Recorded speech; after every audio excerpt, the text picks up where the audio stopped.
हाय, good afternoon. हर एक country की एक कलेक्टिव साइक होती है। इंडिया की कलेक्टिव साइक क्या है? What exactly we Indians think about India in future? सोचते हैं कि सुपर पावर बन जाए। We have got a very strong desire कि इंडिया एक सुपर पावर बन जाए और सिक्योरिटी काउंसिल का परमानेंट मेंबर बन जाए। पाकिस्तानियों की कलेक्टिव साइक क्या है? वहां के जो डिसीजन मेकर है वो क्या सोच, उनकी एक्चुअली अगर आप सोचे तो वर्स्ट नाइटमेयर क्या वो सोचते हैं? वो सोचते हैं कि कहीं ऐसा ना हो कि इंडिया एक सुपर पावर बन जाए और वो भूखे नंगे रह जाए। पॉपर। अब सिचुएशन ऐसी डेवलप हो रही है कि जो पाकिस्तानियों की जो नाइटमेयर है वो ऐसा लग रहा है कि मेटेरियलाइज होने जा रही है। Pauper, they are already pauper. India is moving ahead.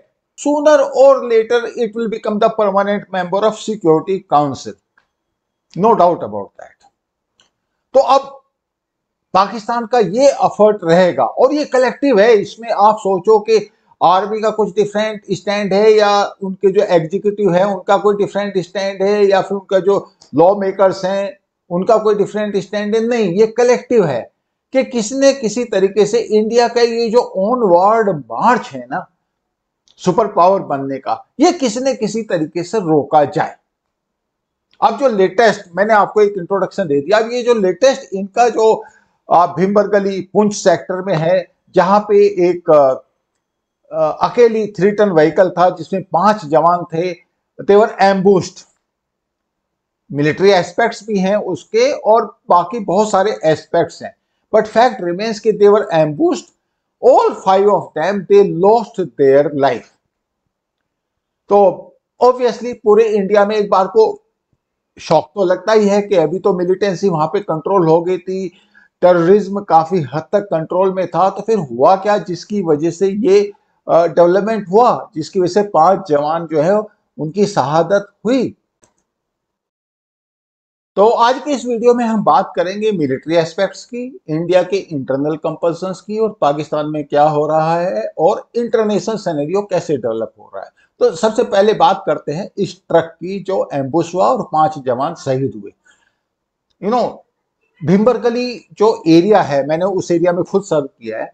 तो माउंटेनियस एरिया है, जंगल्स हैं, विजिबिलिटी काफी हद तक पुअर रहती है। बॉर्डर के बिल्कुल पास है। भीमबरगली, पूंछ और स्वर्णकोट भी उस एरिया में आता है। ये सब बॉर्डर्स के बहुत पास हैं और लाइन ऑफ एक्चुअल कंट्रोल की मैं बात कर रहा हूं।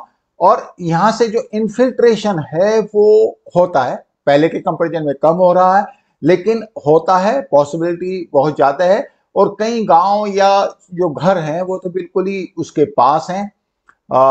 पाकिस्तान के जो एजेंट्स हैं, आईएसआई के एजेंट्स भी काफी हैं, डबल गेम खेलने वाले भी काफी हैं और ऑफ कोर्स इंडियन आर्मी वहां पे ऑपरेट भी करती है। मतलब ऐसा नहीं कि कोई नई बात है कि टेररिस्ट के साथ उनका पहली बार ये ऐसा हुआ है, but somehow they have been taken by surprise. Fact remains कि ये जो ट्रक जिसका एम्बुश हुआ, ये basically it was carrying fruits for इफ्तार for people of Sangiote village. Basically एक ह्यूमैनिटेरियन मिशन वो कैरी आउट कर रहे थे और जो कि इंडियन आर्मी करती रहती है। It's a regular routine job for them. अब अगर आप देखें, जो सबसे बड़ा एस्पेक्ट आता है कि पहली बात तो क्या आर्मी ने अपने गार्ड्स डाउन किए हुए थे जिसकी वजह से ये एम्बुश हुआ। ऑब्वियसली कहीं ना कहीं मिलिट्री एस्पेक्ट्स में कोई ना कोई तो चूक जरूर हुई है जिसकी वजह से ये एम्बुश हुआ। अकेला व्हीकल यूजुअली नहीं जाता, मगर ये व्हीकल अकेला था। लेकिन वो जितने भी 5 जो लोग थे, जो सोल्जर्स थे, जो मार्टियर्स हुए हैं, वो एक्चुअली वेपनाइज थे। They were in a position to fire but somehow they were caught in ambush. अब जहां तक एम्बुश की बात करें, इस एरिया में जो ज्योग्राफी है वो इस तरीके से है कि एम्बुश लगाना बहुत आसान है, बिकॉज कल्वर्ट्स बहुत जाते हैं, विजिबिलिटी भी पुअर रहती है। यानी कि जब आप गाड़ी लेके जाते हैं तो आपको पता नहीं चलता कई बार के सामने से कितनी दूर पे कौन ऑपरेट कर रहा है। जंगल्स वैसे हैं, लोकल्स के घर हैं वहां पे। तो फैक्ट रिमेन्स के जो मिलिटेंट्स हैं या जो टेररिस्ट हैं जो पाकिस्तान की तरफ से आए थे, या फिर हो सकता है लोकल सिंपैथाइजर्स या ओवरग्राउंड वर्कर्स के थ्रू भी वो they must be staying there. तो उनकी ऑब्वियसली उन्होंने मॉनिटर किया था इस ट्रक का मूवमेंट और एम्बुश लगाया। एम्बुश का जो मेन पर्पज होता है किसी न किसी तरीके से सरप्राइज देना, और एक बार आप सरप्राइज दे देते हैं तो उसके बाद आपका काम काफी आसान हो जाता है।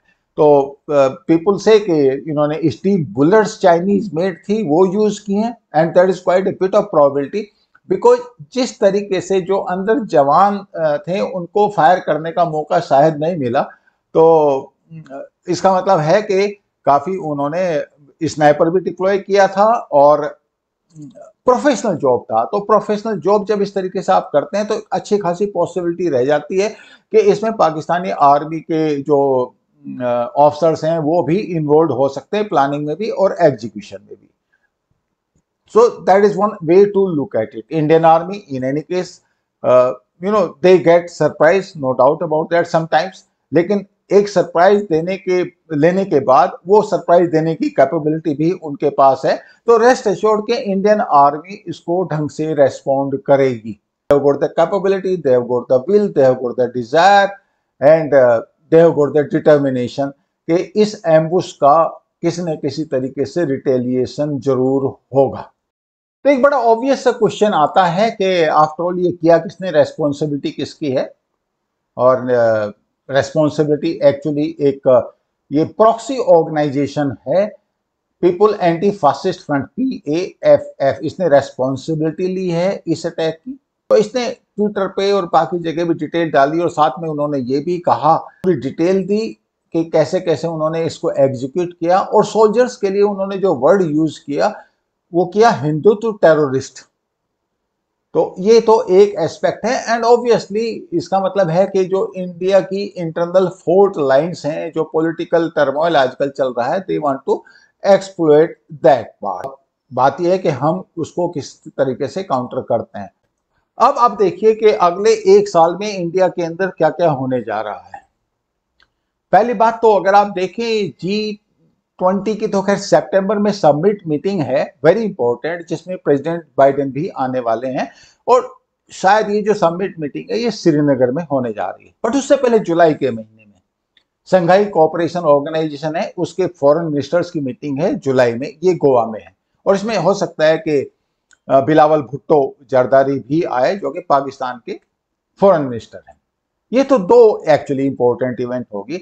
एक तीसरा जो सबसे इंपॉर्टेंट इवेंट है जो इंडिया के डोमेस्टिक कंपल्सन्स को बताता है वो ये है कि एग्जैक्टली एक साल बाद इंडिया में जनरल इलेक्शंस लोकसभा के लिए ड्यू हैं, और उसमें ऑब्वियसली मोदी जी री इलेक्शन के लिए आगे आ रहे हैं। तो ये जितने भी इवेंट्स मैंने आपसे बताई सब इंपॉर्टेंट इवेंट्स हैं, और इनको अगर आप डिस्टर्ब करते हो तो उस हालत में आप एक इंप्रेशन क्लियर कट पूरे ग्लोबल लेवल पे देते हो कि look, you are not in control of your country.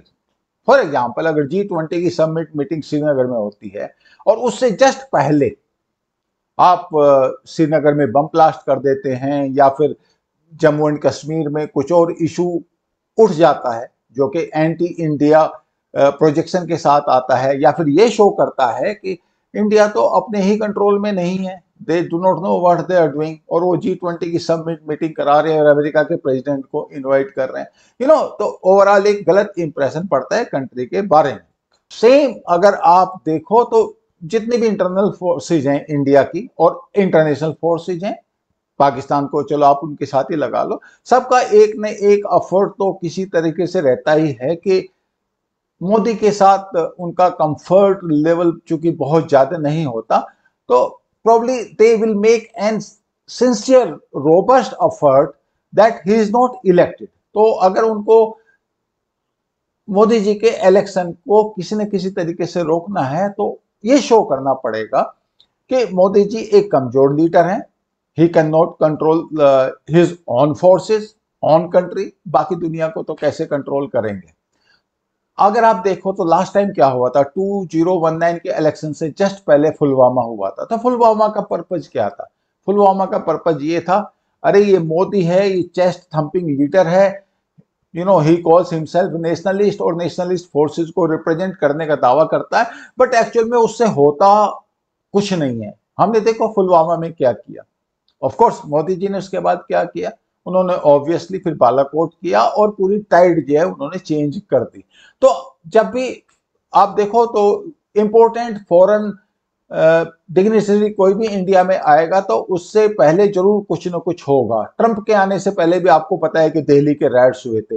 ये सब चीजें ऐसे अपने आप में नहीं होती, ये कोई कराता है तो होता है। डिस्कशन वाला पॉइंट आता है और सबसे इंपॉर्टेंट है कि पाकिस्तान का क्या हाल है। उनके लिए नाइटमेयर है कि इंडिया कहीं सुपर पावर ना बन जाए, ये तो एक बात है, मगर उनका जो इंटरनल पावर स्ट्रगल है वो किस स्टेज पे है? इमरान खान, शरीफ फैमिली एक पिच्ड बैटल वो लड़ रहे हैं पावर के लिए। अब इसमें जो साइड्स हैं वो बिल्कुल बैटल लाइंस ड्रॉन है। जो जुडिशियरी है, सुप्रीम कोर्ट ऑफ पाकिस्तान की बात कर रहा हूं मैं, वो इमरान खान की पार्टी के साथ है, specially chief justice of Pakistan. दूसरी तरफ कौन कौन है? आर्मी और शरीफ फैमिली, या वो जो कोलिशन उन्होंने बनाया, पाकिस्तान पीपल पार्टी और मुस्लिम लीग, और उसमें और भी अलायंस के और सारे पार्टनर्स हैं, और साथ में जो chief of army staff general Asim Munir. तो ये एस्टेब्लिशमेंट है। अब पर्पज क्या है और प्रॉब्लम क्या है? प्रॉब्लम यह है कि इमरान खान बहुत पॉपुलर है, मगर वो सत्ता से बाहर कर दिया गया है। Army was not comfortable with him. General Bajwa initially उसको लेके आए थे, लेकिन बाद में वो बहुत अनकंफर्टेबल उसके साथ हो गए, और अल्टीमेटली जो पावर गेम हुआ उसमें आर्मी ने इमरान खान को बाहर कर दिया। इमरान खान का जो मेन क्लेम है कि आर्मी के अगेंस्ट में तो है ही, साथ में यह है कि जो अमेरिका और बाकी जो वेस्टर्न ब्लॉक है उन्होंने भी बाजवा का साथ दिया, और पाकिस्तान मुस्लिम लीग और इन सबको साथ में मिला के उन्होंने इमरान खान को बाहर कर दिया। और उसने कोई भी जो पॉलिटिकल लीडर होगा वो सिंपैथी फैक्टर जरूर गार्नर करने की कोशिश करेगा। तो इमरान खान ने वो सिंपैथी एक्चुअली गार्नर कर ली। एज ऑन नाउ जो प्लेटफॉर्म उसने चुना है अपने लिए कि एंटी एस्टेब्लिशमेंट, पाकिस्तान का एक तरीके से नेशनल प्राइड और प्रॉब्ली इस्लामिक प्राइड, साथ में एंटी वेस्टर्न ब्लॉक के जैसे इनफैक्ट फॉरेन पॉलिसी के मामले में तो आजकल वो इंडिया की भी बहुत तारीफ कर रहे हैं, बट ओवरऑल आप देखो लोगों की इकोनॉमिक हार्डशिप्स बहुत ज्यादा हैं, और प्राइमरली इमरान खान का जो एडमिनिस्ट्रेशन था, जो उसकी गवर्नेंस थी, वो पाकिस्तान की इकोनॉमी को डुबोने में सबसे ज्यादा रोल उसी का था। लेकिन ये बात लोग भूल जाते हैं। अभी जो सिचुएशन है वो सिचुएशन ये है कि इमरान खान पावर से बाहर हैं, और शरीफ फैमिली या वो कोalition जिसकी बात करें आप, जरदारी, ये सब पावर में हैं, और एस्टेब्लिशमेंट यानी कि आर्मी और ब्यूरोक्रेसी उनके साथ है। इलेक्शंस नहीं चाहते ये लोग, जो एस्टेब्लिशमेंट है वो नहीं चाहता कि किसी भी हालत में जल्दी में कोई इलेक्शंस हो। तो ये जो बैटल लाइन्स है ये बिल्कुल क्लियरली ड्रॉन है, नो होल्ड्स बार्ड है, इसमें कुछ भी हो सकता है। इस कॉन्टेक्स्ट में अगर आप देखें तो जो शाहबाज शरीफ यानी कि जो शरीफ फैमिली आप ओवरऑल लगा लीजिए या एस्टेब्लिशमेंट लगा लीजिए, इनको अगर पाकिस्तानियों को अपने पीछे लेके आना है तो ऐसा कौन सा फैक्टर है जो उनकी हेल्प कर सकता है? तो उसमें सिंपल सी बात है कि कश्मीर की फैक्टर जो है बहुत इंपॉर्टेंट उनके लिए हो जाता है, क्योंकि इस हालत में वो नहीं है कि इंडिया के साथ वो लड़ाई लड़ सके। इनफैक्ट पिछले जो आर्मी चीफ थे जनरल बाजवा, उन्होंने काफी हद तक एक रियलिस्टिक रेशनल अप्रोच इंडिया के साथ ली। Actually he wanted to improve the relations. अब जहां तक ये शाहबाज शरीफ और एस्टेब्लिशमेंट की बात है, अभी ये भी इंडिया से एक्चुअली अपने रिलेशंस इंप्रूव करना चाहते हैं, क्योंकि बाजवा ने तो क्लियर कहा था कि हमारे पास तो टैंक चलाने के लिए फ्यूल तक नहीं है, लड़ेंगे तो हम क्या, दैट सॉर्ट ऑफ वो डिस्क्लोजर्स आए हैं टीवी पे और मीडिया में, और यही हालत अभी है उनकी। तो लड़ाई की पोजीशन में नहीं है, मगर ये जो ऑप्शंस हैं कि आपने इंडिया के अंदर टेररिस्ट भेज दिए, अटैक करा दिया, ये एक लो कॉस्ट ऑप्शन उनके पास हैं और अवेलेबल है, और उनके लिए कश्मीर में आपको ऐसे कुछ लोग जरूर मिल जाएंगे जो उनको सपोर्ट करेंगे। ये तो इनहेरेंट सी बात है, इसमें कोई नई बात नहीं है। तो ये तो एक फैक्टर हो गया कि एस्टेब्लिशमेंट या Pakistan government, inspired of the fact कि उनके पास बहुत ज्यादा चॉइस नहीं है, बट वो ये जरूर चाहेंगे कि जो इंडिया के अंदर जो कश्मीर प्रॉब्लम है ये चलती रहे। इस मामले में अगर आप देखो तो इमरान खान ने बिल्कुल ही ऑपोजिट स्टैंड लिया हुआ है। वो कहता है कि नहीं, इंडिया के साथ हम जब तक कोई भी बातचीत नहीं करेंगे जब तक जो आर्टिकल 370 का एब्रोगेशन किया है तो उसको आप वापस लेके आए। मगर फैक्ट ये है कि वो पाकिस्तान की जो साइक है उस साइक को साथ वो अलाइनमेंट में है ये स्टेटमेंट, और वो एक फैक्टर है एक्चुअली उसकी पॉपुलैरिटी का। अब इसमें एक जो सबसे बड़ा फैक्टर आ जाता है वो ऑब्वियसली सुप्रीम कोर्ट की मैं बात कर रहा हूँ, स्पेशली जो चीफ जस्टिस हैं वहां पे कोर्ट बैटल्स चल रही हैं कि इलेक्शन होंगे नहीं होंगे एंड ऑल दैट।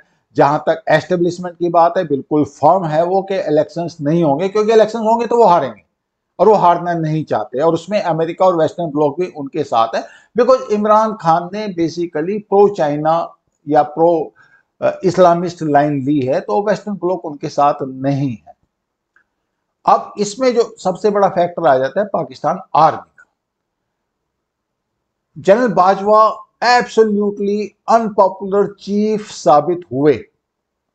एक्चुअली उनके अगेंस्ट में जो माहौल बना उसमें काफी हद तक इमरान खान और उसकी पार्टी का रोल है। अगर सोशल मीडिया पे आप देखें तो you will find them very very active against general Bajwa. उन्होंने एक्चुअली उनके वीडियो भी उल्टे सीधे वीडियो भी लीक हुए, इमरान खान के अगेंस्ट में भी वीडियो लीक हुए तो बाजवा के अगेंस्ट में भी वीडियो लीक हुए, और कोई बहुत अच्छे वीडियो वो नहीं थे, मैं उसको वहीं पे रखता हूं। तो ये जो प्रेजेंट आर्मी चीफ है ऑब्वियसली इसको भी सूट करता है कि एक लो कॉस्ट ऑप्शन अगर मिल जाता है कोई कश्मीर में, टेररिस्ट एक्टिव हो जाते हैं दोबारा, तो इसमें ही has got nothing to lose. Cease fire actually अगर होल्ड कर रहा है लाइन ऑफ एक्चुअल कंट्रोल पे, it is okay, because they can not afford के वो डेली फायरिंग करते रहे, वो सब वो अफोर्ड नहीं कर सकते। बट जहां तक टेररिस्ट एक्शंस की बात है that they can afford, it is a low cost option for them. In fact आज ही उनका स्टेटमेंट आया कि जो सीज फायर है वो होल्ड कर रहा है। सो जनरल आसिम मुनीर के साथ यह है कि उनको खुद की भी क्रेडिबिलिटी एस्टेब्लिश करनी पड़ेगी, और दूसरा पाकिस्तान आर्मी की credibility as a fighting force और एज सम इंस्टीट्यूशन जिसपे पाकिस्तानी डिपेंड कर सके वो भी उनको एस्टेब्लिश करनी है। तो जैसे भिंबर गली वाला अटैक हुआ या एम्बुश हुआ है, तो इस तरह के जब इंसिडेंट होते हैं तो लोगों को जनरली फिर ये फीलिंग आती है इनसाइड पाकिस्तान या इनसाइड कोई भी कंट्री होगा कि you know we are taking a offensive aggressive positioning against India and our army is good right now. Impression about Pakistan army, especially when you see it on the social media, is very very poor, and this has happened in Pakistan for the first time.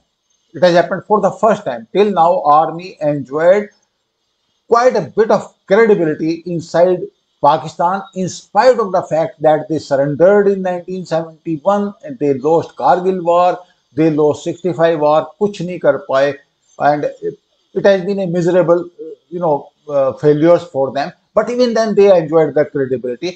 Kind कर्सी कि उन्होंने एक system में अपने आप को, specially जहाँ पे वेरियस इंस्टीट्यूशंस हैं उसमें उन्होंने अपने आप को ऊपर लाके दिखाया हुआ है, यानी कि विस पॉलिटिशियंस, विस सुप्रीम कोर्ट जजेज, विस ब्यूरोक्रेसी, पाकिस्तान आर्मी ने पाकिस्तान सोसाइटी के अंदर अपना प्रोजेक्शन काफी अच्छा किया हुआ है।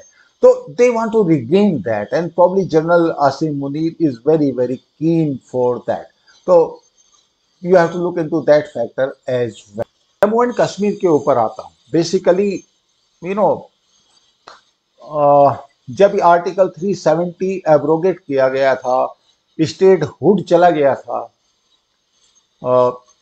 ये एक्चुअली यूनियन टेरिटरी बन गई, तो एक बार को लोगों को शॉक जरूर लगा। लेकिन उसके बाद जब जिस तरीके से स्टेट एडमिनिस्ट्रेशन ने, लेफ्टिनेंट गवर्नर ने, उनकी टीम ने, ब्यूरोक्रेसी ने जिस तरीके से रेस्पॉन्ड किया, उसकी वजह से लोग काफी खुश हैं। स्पेशली एक सेगमेंट ऑफ सोसाइटी ऐसा जरूर है जो ये कहता है कि probably we do not require the politicians. Of course politicians का रोल तो होता ही है, आपको पता ही है कि वहाँ पे गुपकार अलायंस है जो बेसिकली पीडीपी और नेशनल कॉन्फ्रेंस के बीच में है, और जो फारूक अब्दुल्ला है वो ड्राइविंग फोर्स है।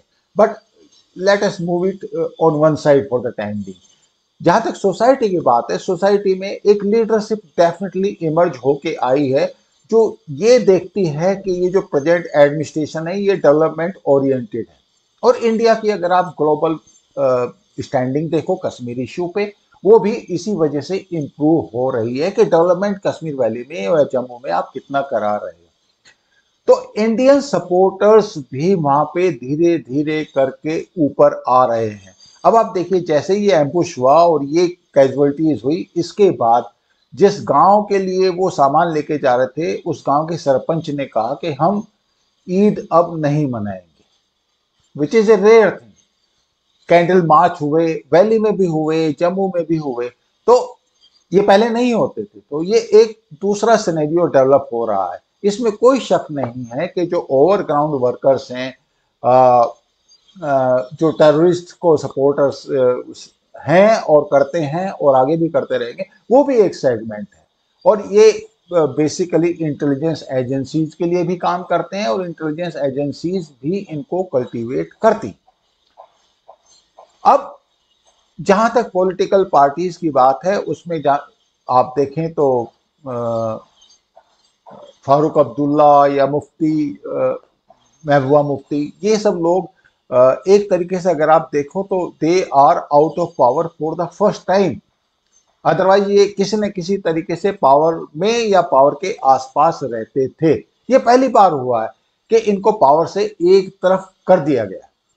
अभी उनका बहुत ज्यादा से नहीं है, पर चूंकि पुरानी पार्टीज हैं, दे have got the hold, connections हैं उनके वैली में, तो ओवरऑल अगर आप देखो तो इनका भी एक वेस्टेड इंटरेस्ट डेवलप हो जाता है कि किसी न किसी तरीके से अनस्टेबिलिटी बनी रहे।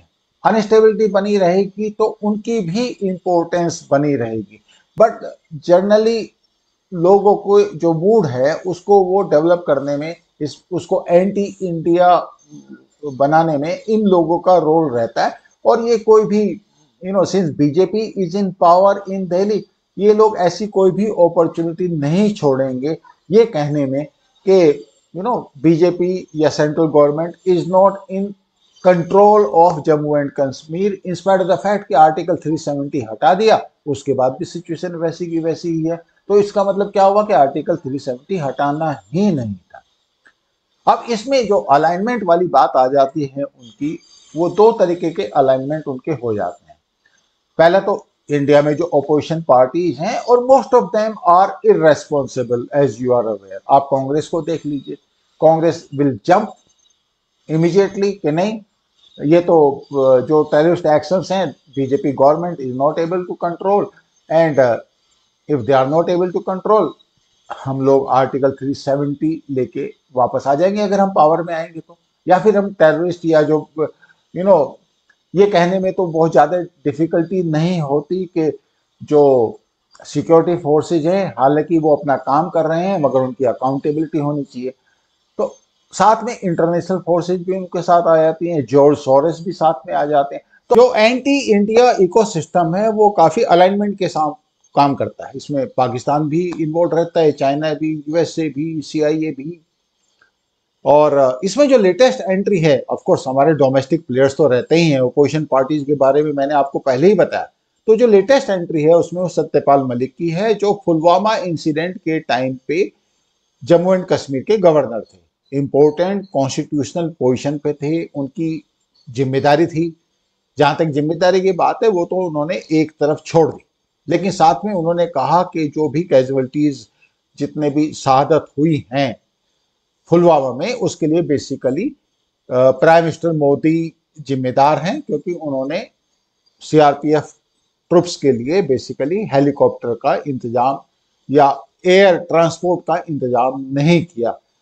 तो ये ifs and buts situation wise, context wise चलते ही रहेंगे, और एंटी इंडिया कपाल सिस्टम काफी एक्टिव रहने वाला है। ऑफ कोर्स जो इंडिविजुअल्स हैं वो अपना रोल तो प्ले करेंगे, बट सबसे जो इंपॉर्टेंट पार्ट आ जाता है वो ये आ जाता है कि जो इंडिविजुअल्स हैं जैसे सत्यपाल मलिक हैं, इनकी कितनी क्रेडिबिलिटी है, और अभी चूंकि वो रिटायर हो चुके तो उनकी पॉलिटिकल एम्बिशंस उनको किस हालत तक, कहां तक लेके जा सकती है। सत्यपाल मलिक का जो इंटरव्यू है, अगर आप उसके कंटेंट को वॉच करें तो बेसिक पर्पज ये है कि ये बताने का कि सिक्योरिटी फोर्सेस के लुक आफ्टर करने में मोदी गवर्नमेंट बहुत पीछे है, कैजुअलिटीज उनकी वजह से हुई। अगर वो हवाई जहाज दे देते तो शायद वो कैजुअलिटीज ना होती। ऑफ कोर्स गवर्नमेंट के पास अपने रीजन्स होते हैं, और गवर्नमेंट ये तो कभी नहीं चाहेगी कि जो सिक्योरिटी फोर्सेज हैं वो एक फोर्ट मेंटेलिटी के साथ काम करें, और इनफैक्ट सिक्योरिटी फोर्सेज भी नहीं चाहेंगी।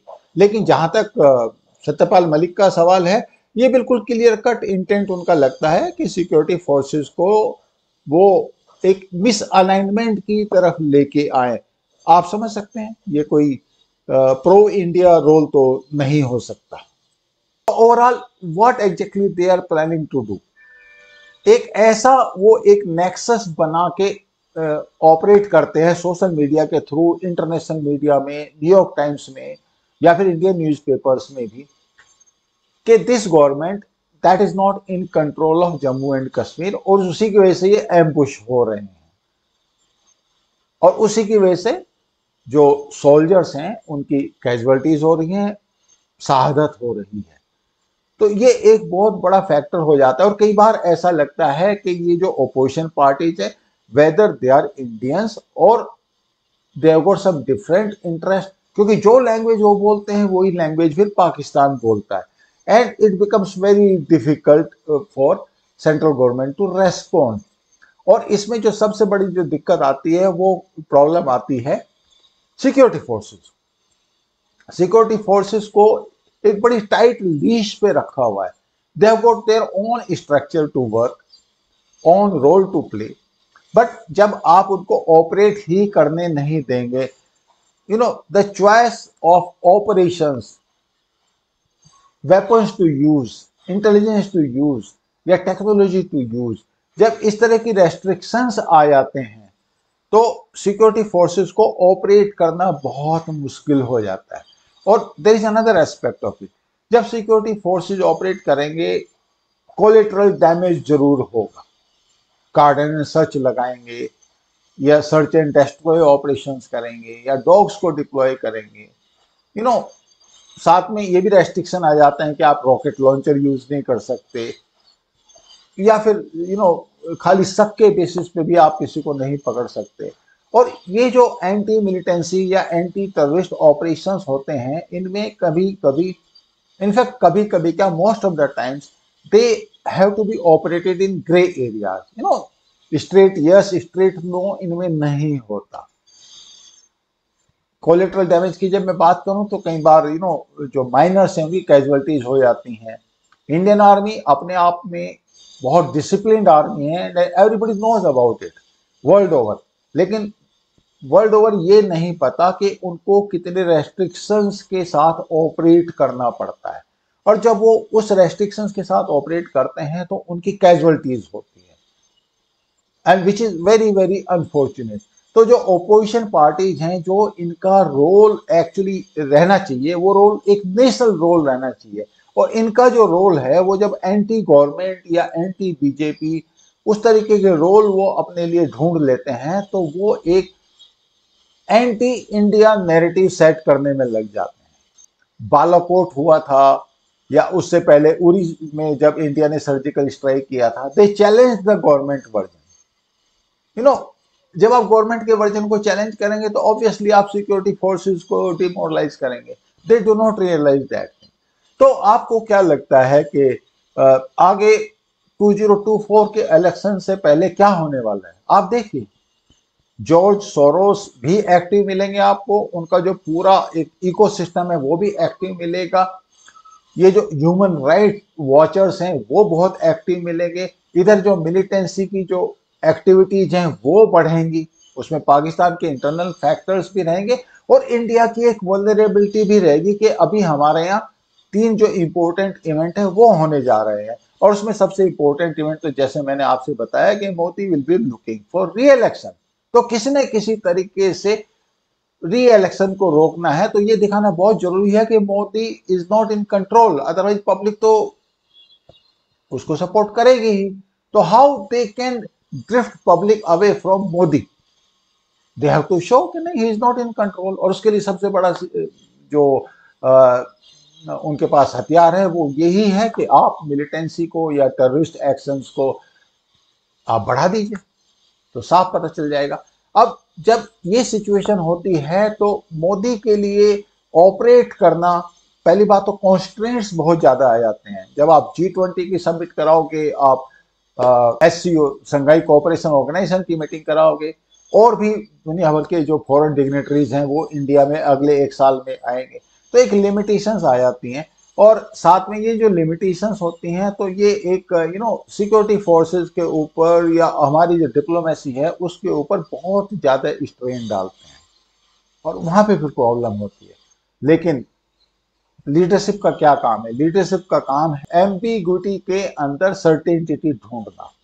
और अगले 1 साल में ये रियल टेस्ट है मोदी जी का कि किस तरीके से वो इस एम्बिग्विटी को हैंडल करते हैं और साथ में ये भी इंश्योर करते हैं कि एस्केलेशन लेटर, आपको याद है पुलवामा के बाद बालाकोट हुआ था। अब ऐसा नहीं है कि ये जो भिंबर गली में जो एम्बुश हुआ है इसके कोई रिपरकशन नहीं होगा पाकिस्तान के ऊपर या फिर टेररिस्ट के ऊपर, डेफिनेटली होगा। लेकिन एस्केलेशन लेटर को कंट्रोल करना, इंस्पाइट ऑफ द फैक्ट के सिक्योरिटी फोर्सेस के आप हाथ बांध देते हैं और उनकी फिर कैजुअलिटीज होती हैं, even then one has to do it.